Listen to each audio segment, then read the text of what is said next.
Merci de m'accorder cette parenthèse, puisque c'est pas mon job de parler en public, mais je le fais volontiers parce que ça m'aère l'esprit également. Je suis là ce soir pour partager des convictions que je me suis forgées au fur et à mesure des décisions singulières que j'ai prises dans l'entreprise que je dirige depuis une dizaine d'années maintenant.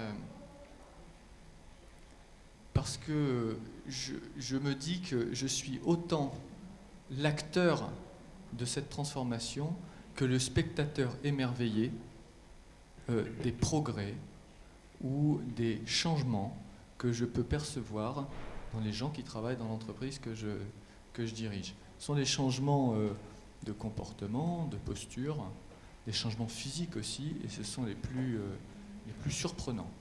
Des changements vraiment physiques, c'est en fait avec des postures différentes, les gens ils vous regardent différemment, et ça je trouve ça merveilleux. L'enchaînement de mes expériences avant cette entreprise-là, additionné aux actions que j'ai pu mettre en œuvre, m'ont permis de penser qu'en fait, on pouvait, en tout cas nous, on pouvait s'engager dans la présomption de confiance. C'est-à-dire faire confiance a priori. Voilà. Cette idée m'est venue il y a quelques temps déjà. Et la présomption de confiance, c'est faire confiance a priori, pas par naïveté, mais vraisemblablement par efficacité. J'ai tellement entendu, mais vraisemblablement, vous avez dû l'entendre vous aussi, ou peut-être même que vous l'avez utilisé, la confiance n'exclut pas le contrôle. Vous l'avez tous entendu, au moins. Vous l'avez peut-être même utilisé vous-même. Pour moi, la confiance, ou plutôt le contrôle, ça tue l'initiative. C'est pas que la confiance n'exclut pas le contrôle, c'est que le contrôle ou taux de contrôle tue l'initiative. Moi, je pense qu'il est massivement plus efficace de faire confiance d'abord, plutôt que d'ériger partout des barrières de contrôle. On en parlait tout à l'heure au dîner. Du contrôle, et on a des gens désengagés. Pourquoi ? Il y a quelqu'un d'autre qui va... si je fais une bêtise, il y a bien quelqu'un qui... il y a un process, il y a un responsable qualité, il y a quelqu'un au bout de la chaîne, il y a un gardien de but qui pourra reprendre. Non. On a besoin aujourd'hui de gens qui prennent des initiatives, parce que le monde est extrêmement erratique, et c'est en prenant des initiatives autonomes que l'on arrive à résoudre les problèmes que nous posent nos clients.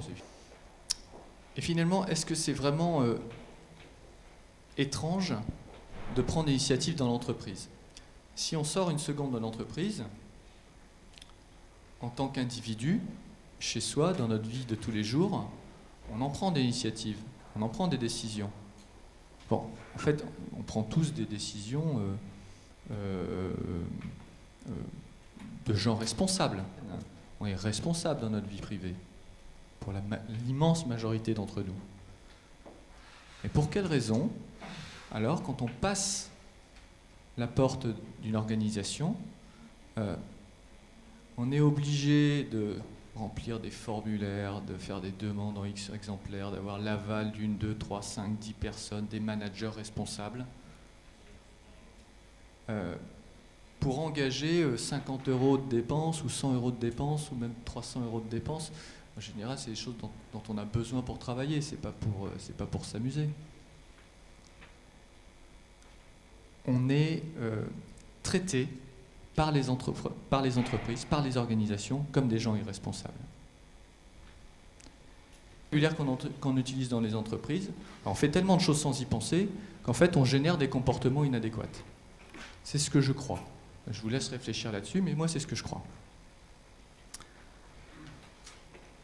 Et d'ailleurs, pour prendre un exemple, et peut-être c'est des choses que vous avez aussi vécues ou entendues, j'ai un problème. Je ne sais pas ce que c'est, X ou Y problème. Bon. Et pourquoi tu ne le résous pas? Ah ben parce que j'ai un chef. C'est son job de résoudre mon problème. Oui, mais c'est quand même toi qui es très ennuyé. C'est toi qui as un gravier dans la chaussure. Tu peux pas attendre que les autres s'en occupent. Ben si, parce que j'ai un chef. C'est pas à moi de faire ça. Combien de fois j'ai entendu ce truc-là? Combien de fois? Je suis certain que vous l'avez entendu également. Je trouve que c'est dommage. Mais les gens, ils ne sont pour rien. C'est parce qu'on a créé des organisations qui génèrent ce genre de réflexe. Je crois que, en fait, d'après tout ce que je vous ai dit, je crois le contraire. Je crois qu'on peut tous, dans l'entreprise, tous être entrepreneurs. Alors, entrepreneur, qu'est-ce que ça veut dire? Entrepreneur, ça veut dire, dans son acception littéraire, si on fait un peu de sémantique, ça veut dire entreprendre, prendre entre deux choses, j'en choisis, je prends une décision. Entreprendre, c'est prendre des décisions. Ben, comme on en prend tous dans notre vie du quotidien, on peut imaginer, privée, on peut imaginer qu'on est en même d'en prendre dans notre vie professionnelle. En tout cas, moi, c'est ce que je crois. Quel est l'intérêt, ou alors, qu'est-ce que ça veut dire pour une entreprise, tous entrepreneurs? Il y a deux choses, il me semble. La première, c'est que ça permet une organisation qui favorise l'essai-erreur. Il me semble qu'il n'y a qu'une seule façon d'apprendre, c'est par l'essai-erreur, de la même façon qu'on apprend à marcher en tombant. Et pour ça, il faut que l'entreprise le permette. Il faut que l'entreprise, l'organisation, c'est pas seulement une entreprise, il faut que l'organisation permette l'essai-erreur. L'intérêt de l'essai-erreur, l'intérêt de ces organisations-là, c'est qu'en fait, elles vont... Vous êtes tous, puisqu'en fait, on est tous soumis dans nos comptes de résultats à une ligne dans les impôts et taxes qui s'appelle la formation. Donc on est tous obligés de former nos équipes. C'est dit dans des structures classiques dans lesquelles on ne fait pas l'essai-erreur. Qu'est-ce qu'on fait? On injecte de la formation et ça reste de l'information. Ça ne se transforme pas en compétence. Tout simplement parce qu'on ne peut pas essayer. Et en fait, c'est ça, tous entrepreneurs. C'est fabriquer une organisation apprenante. Travailler à plusieurs l'émergence d'une vision commune, c'est un sujet majeur et c'est, à mon avis, la brique de base pour s'engager dans la confiance. Il faut qu'on sache tous ensemble où est-ce qu'on a envie d'aller, pourquoi on se lève le matin, où est-ce qu'on a envie d'aller, quel est finalement ce futur souhaité, souhaitable et réaliste que l'on veut construire ensemble.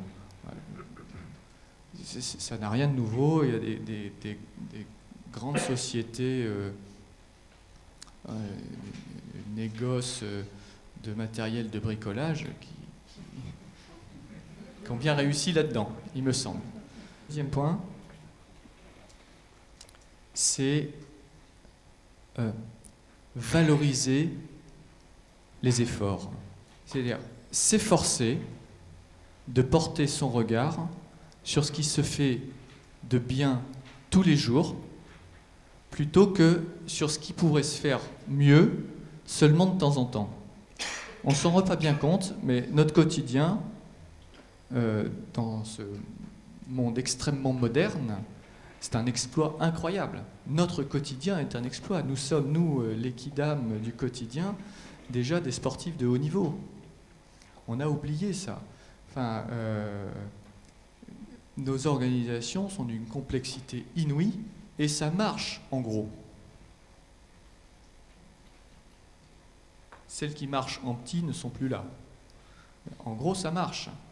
Donc, encourager les efforts me semble être la première ou la deuxième brique, mais finalement, c'est peut-être la première des briques pour devenir tous entrepreneurs. C'est oui, on fait des choses bien et il faut s'encourager et il faut porter son regard sur ce qu'on fait de bien. Des exemples, moi je raconte toujours cet exemple, enfin on a des dizaines depuis on est une petite structure, on est 250, mais moi j'ai l'exemple de Jérôme que je raconte souvent parce qu'il est particulièrement édifiant. Jérôme est rentré dans l'entreprise il y a une dizaine d'années en intérim, puis CDD, puis on lui transforme son CDD en CDI. Paf, DP, CE, CGT. Boum, on avait tout gagné. Au CE, casquette capuche ou bonnet capuche, je ne suis pas là pour réfléchir. Quand on a essayé de former tout le monde dans l'entreprise à l'utilisation d'Internet en 2008, c'était le premier à nous dire « Attends, elle est où l'entourloupe là ?»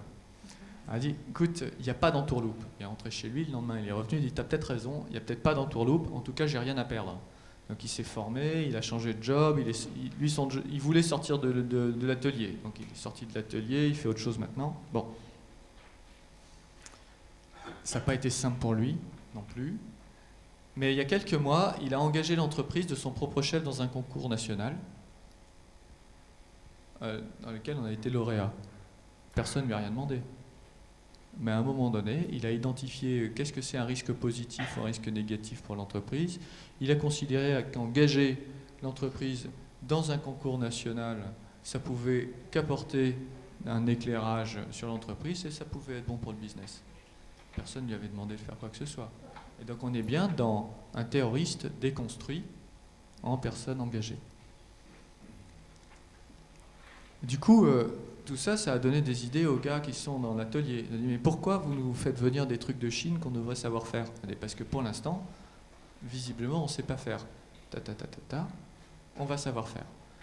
Et donc, en fait, les équipes ont essayé de reconcevoir des produits.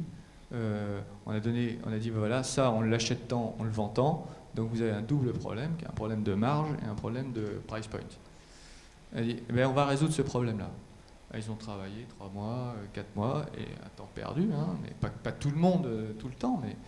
Et ils ont abouti à un produit vendable, meilleur price point, meilleure marge, et surtout un impact BFR tout à fait favorable. On n'avait en gros rien demandé. Mais surtout, c'est qu'en fait, les contraintes de conception du produit étaient telles que maintenant, ils nous le font sur les autres aussi. Ceux qu'on produisait déjà chez nous. Ils changent les packaging, ils améliorent les packaging, ils améliorent les process, sans qu'on ne demande rien. Ça, c'est la génération, c'est l'entrepreneuriat spontané. On est passé dans une étape différente. Vous ne sollicitez plus l'entrepreneuriat, il est là dans l'entreprise.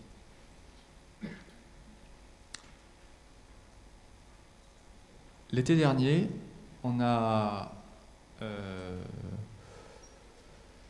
dû faire une maintenance un peu importante sur une des usines. Et c'est un projet qui avait duré, dont la conception avait duré quelques temps avec toutes les équipes. Et puis à un moment donné, quand il faut installer, on ferme l'usine. Et puis il y a 2 personnes qui installent l'usine. Il n'y a pas de responsable. Enfin, le gars qui aurait une carte de visite avec marqué responsable dessus. Il n'y a pas de management. D'accord ? Et ils avaient pris l'initiative de publier sur le réseau social de l'entreprise des photos de l'avancement du projet. C'est des cabines de peinture, c'est des mastodontes, c'est des dizaines de semi-remorques qu'il faut démonter, remonter, ainsi de suite. Donc tous les jours, ils nous envoyaient sur le réseau social de l'entreprise des photos. Donc début août, ils nous envoient des photos, le 3 août, le 5 août, le 14 août, le 15 août, on est en France. Hein. Le 15 août, c'est férié. Oui, mais c'est parce que... Alors, je dis, mais attendez, qu'est-ce qui se passe là?